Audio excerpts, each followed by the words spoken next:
welcome back to our channel. Think your dimes are just spare change? Think again. Let's start with the 1965 Roosevelt dime. Missing clad layers and transitional errors can be worth big money. Then the 1970 dime. Some no-S-proof versions have sold for thousands. And the 1985 dime? Rare misstrikes and double dies make it a hidden gem. Like this video and hit subscribe. You could be holding a fortune in your pocket change. In 1965, America stood at the intersection of economic turbulence and sweeping reform. The world was changing, so was its currency. The rising cost of silver, driven by global markets and industrial demand, forced the United States Mint into an unavoidable decision: remove silver from circulating dimes, quarters, and eventually half dollars. No longer could the U.S. afford to produce billions of coins using precious metal. The shift was silent but monumental. Dimes struck in 1965 would no longer gleam with 90% silver purity. Instead, they would emerge from presses clad in copper-nickel sandwich layers, efficient, durable, forgettable. Or so it seemed. The Roosevelt dime, introduced in 1946, had become as ordinary as it was reliable. By 1965, the design was unchanged. Roosevelt's profile remained on the obverse, facing left, his name absent but understood. The torch, olive branch, and oak branch still decorated the reverse, symbols of liberty, peace, and strength. Nothing about the appearance suggested the revolution beneath its skin.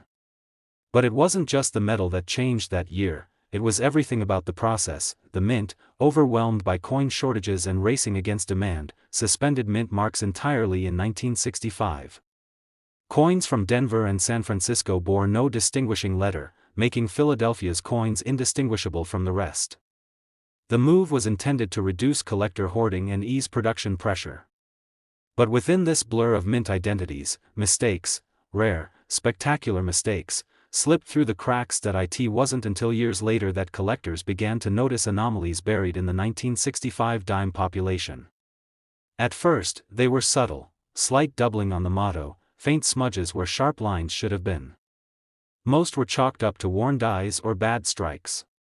But then came something different, something far more unsettling. A collector in North Carolina, combing through a bag of mixed coins purchased at a flea market, paused over a single dime. It looked different. He couldn't place why at first. The coin felt slightly heavier in his fingers.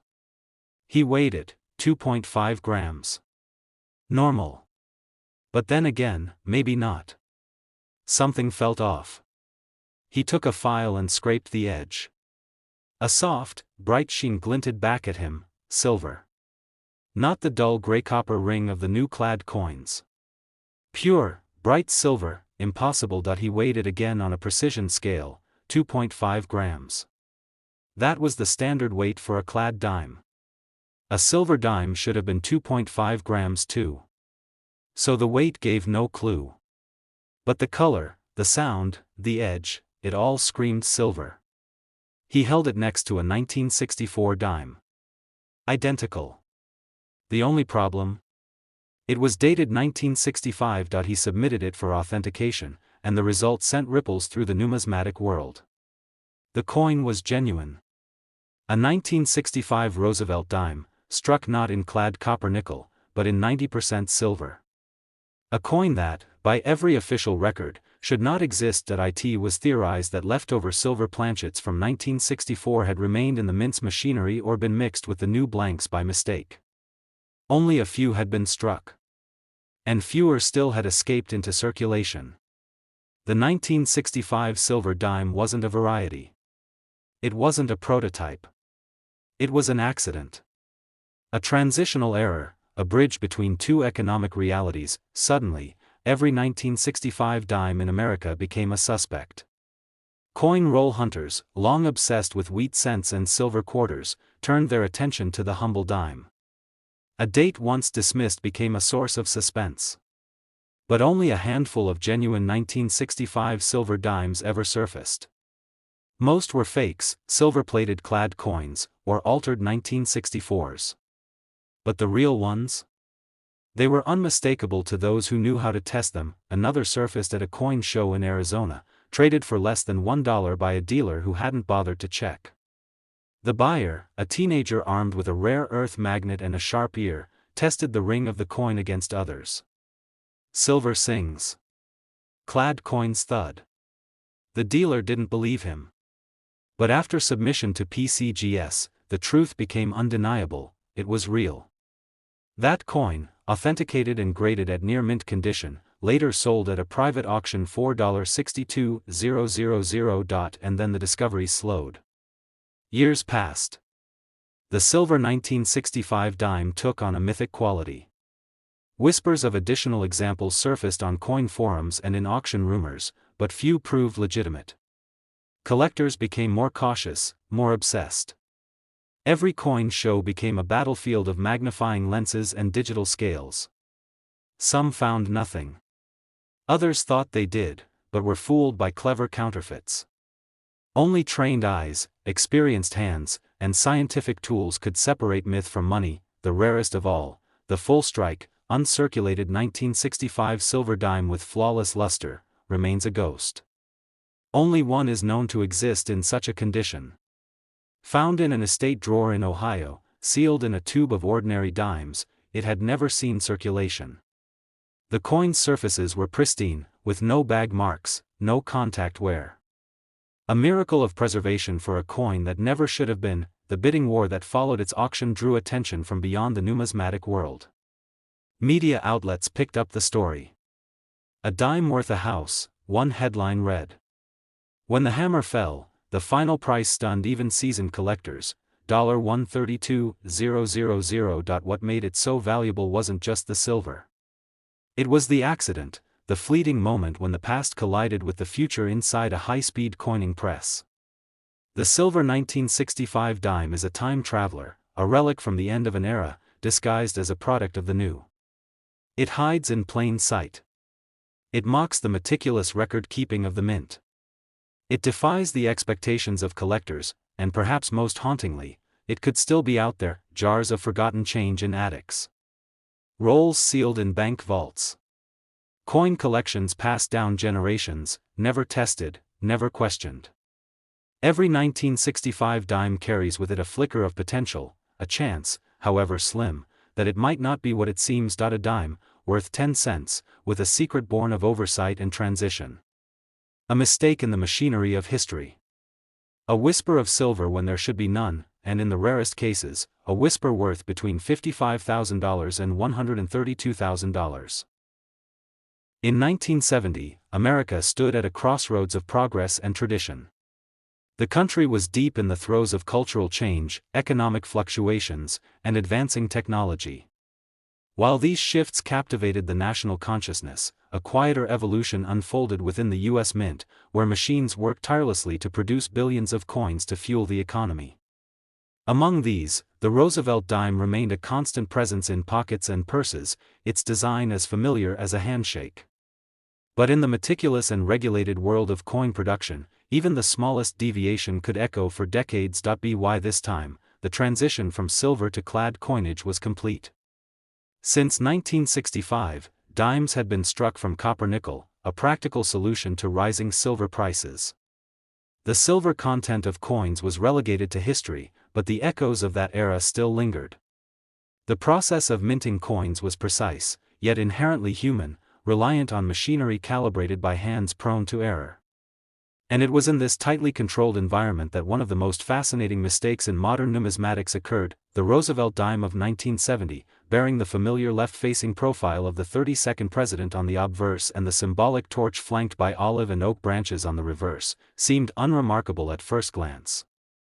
Yet, among the millions produced, an anomaly emerged, one that would baffle and thrill collectors for generations.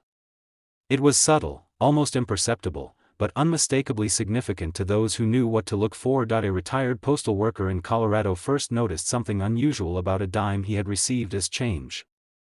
The coin didn't feel different, but under the scrutiny of his magnifying glass, he spotted an oddity. The details on the reverse appeared blurred, as though the design had been doubled. The collector examined it more closely, comparing it to other dimes from the same year. The doubling was undeniable, on the letters, the torch, and the olive leaves. This was no ordinary circulation strike. Experts later identified this as a double die error, caused by a misalignment during the hubbing process when the die was being engraved. The misstep resulted in parts of the design being impressed twice at slightly different angles, creating the distinctive doubled appearance. These errors, though rare, had been known to occur, but the 1970 dime was unique. Its doubling was exceptionally pronounced, capturing the imagination of collectors who began scouring their change for similar finds. The excitement didn't end there. As more collectors inspected their 1970 dimes, a second anomaly emerged. This time, it was on the obverse. A faint outline of additional lettering and features, ghost-like impressions, hinted at another form of doubling. The existence of two distinct double die varieties from the same year sent shockwaves through the numismatic community. These weren't merely errors, they were mysteries, accidents of alignment and force that transformed ordinary coins into extraordinary treasures. Collectors around the country began obsessively hunting for the elusive dimes. Stories spread of finds tucked away in rolls of coins or jars of spare change. Each discovery carried its own tale of astonishment and fortune, as more examples of the errors surfaced. Some were faint, barely perceptible even under magnification. Others were bold, their doubling so clear that even a casual observer could see it. The rarity and intensity of the error drove up the coin's value, fueling a growing fervor, but the most dramatic turn came when a collector at a small Midwest auction unveiled a 1970 dime unlike any other. Its surface gleamed with an almost unearthly luster, untouched by the wear of circulation. Both the obverse and reverse displayed perfect doubling, sharp and defined in every detail. This coin was authenticated and graded at the highest possible level, its condition as pristine as the day it was struck.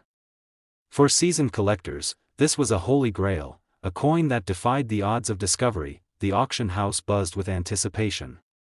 Bidding was fierce, with seasoned numismatists, dealers, and even investors competing for the coin. It wasn't just the rarity of the error or the perfection of its condition that drove the frenzy, it was the story it told.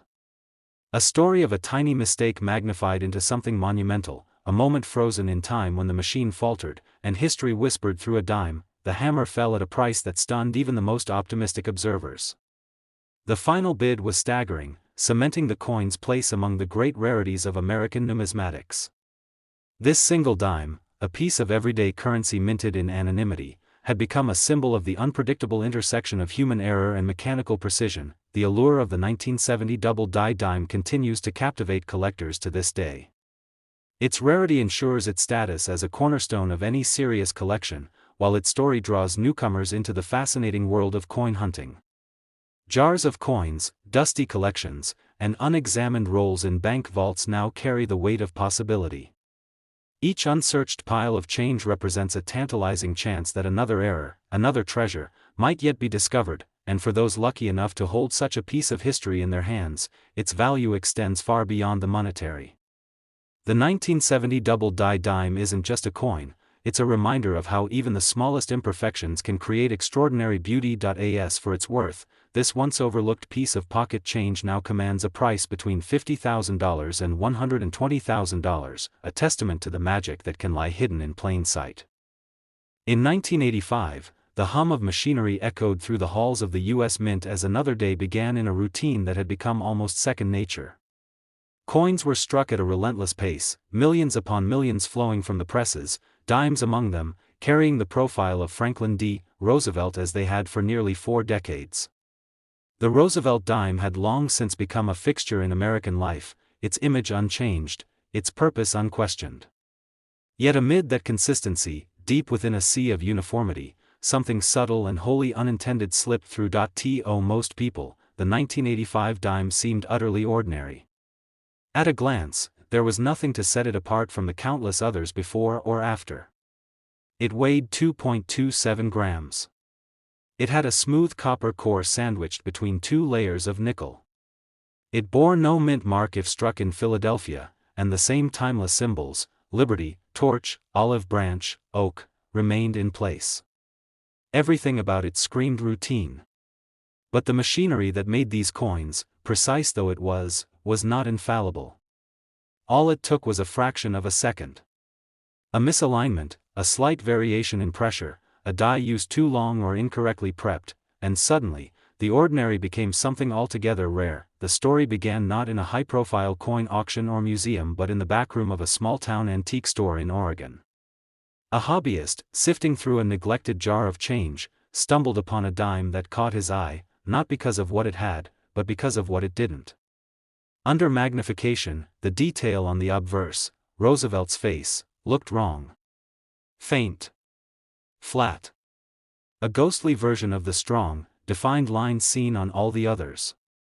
The word Liberty appeared mushy, almost melting into the coin's surface. The date, too, 1985, lacked the clarity expected. He checked the reverse. The torch's flame blurred into the branches. The motto, E pluribus unum, looked warped. He suspected a grease-filled die, where debris clogged the details. But then he noticed something stranger, a doubling. It wasn't dramatic, but it was there, on the word United, on the edges of the torch. He placed the coin under different lighting and tilted it. The doubling glimmered. It was real. He consulted online forums, and more curious details emerged. Some users pointed to a potential misalignment.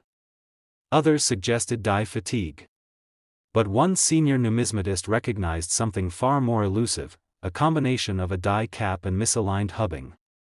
The coin had been struck with a worn or improperly formed die, possibly during a moment when the die shifted slightly during the manufacturing process. As a result, the image was shallow, distorted, and oddly duplicated in areas. It wasn't dramatic enough to qualify as a major double die in the strictest sense, but it was rare. Very rare. When the coin was authenticated by a leading grading service, the results confirmed its anomaly. It was labeled a mint error, die cap strike with partial obverse fade and reverse doubling. The numismatist who authenticated it noted it was only the third such coin known to exist from the 1985 dime series. Word spread quietly, then quickly. Coin collectors are not always vocal, but they are vigilant. Whispers of rare 1985 dimes began circulating. A few more surfaced over the following year, most in circulation-worn condition, their errors faint and barely discernible. But none compared to that first example. When the collector placed the coin up for private sale, interest came swiftly. High-end collectors and dealers contacted him with offers. Eventually, a sealed bid process was arranged. The final sale price shocked even those familiar with rare dimes. The error, the condition, and the confirmation of rarity had created a perfect storm. That one flawed 1985 dime sold for a staggering $50,000 to $120,000, depending on its state of preservation and grading tier.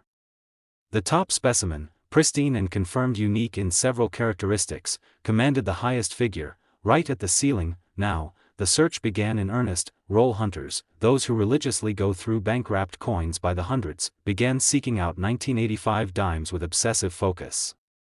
For years, they'd overlooked the date as unremarkable. But now, every soft-featured Roosevelt, every dime with blurred text or strange strike pressure became a potential jackpot. Some came close. Many were nothing. But the very act of searching turned ordinary change into a treasure field. The U.S. Mint had never publicly acknowledged the error. In fact, their record suggested no anomalies at all for that year. But the coins, those rare, silent witnesses, told a different story. Among the discoveries came one from a coin dealer in Florida who unknowingly passed off a faintly struck 1985 dime to a teenager who had come in with a few dollars to build a starter collection. The young boy noticed the odd softness in Roosevelt's profile and kept it in a plastic sleeve. 4 years later, at a coin expo in New York, a dealer offered him over $19,000 for it, before it was even authenticated. Once graded, it was revealed to be a near match to the Oregon coin, though with slightly more wear. It eventually sold at auction $4.68000. What's fascinating is that this coin doesn't shout its rarity. It whispers. The error is quiet, hidden behind layers of routine and normalcy. It doesn't announce itself with bold doubling or dramatic off-centering. Instead, it exists in the details, small shifts, unusual pressures, ghostly contours that betray the secret held within the metal. The 1985 Roosevelt dime is, in this sense, a coin that lives between categories. Not a standard issue. Not a dramatic blunder. But something in between, something rare enough to electrify the seasoned collector and subtle enough to escape the eyes of millions. Years later, the number of known specimens remains barely more than a handful. Each one has a different tale: discovery in a sidewalk coin drop, a miscounted change pile, a childhood piggy bank. Some remain ungraded, tucked away by owners who have no idea what they hold. Others may still sit in forgotten drawers, mixed in with everyday currency, waiting to be spotted. What makes this story linger in the minds of those who follow it isn't just the price tag. It's the idea that something so small, so seemingly insignificant, could hide such value. That in a world filled with repetition, an error, barely visible, could turn a 10-cent piece into a rare artifact worth up to $120,000. And even now, the hum of machines continues. Coins are struck by the millions. But sometimes, in that rhythm of copper and nickel, fate steps in, quietly, unmistakably, with a whisper of worth beneath the wear.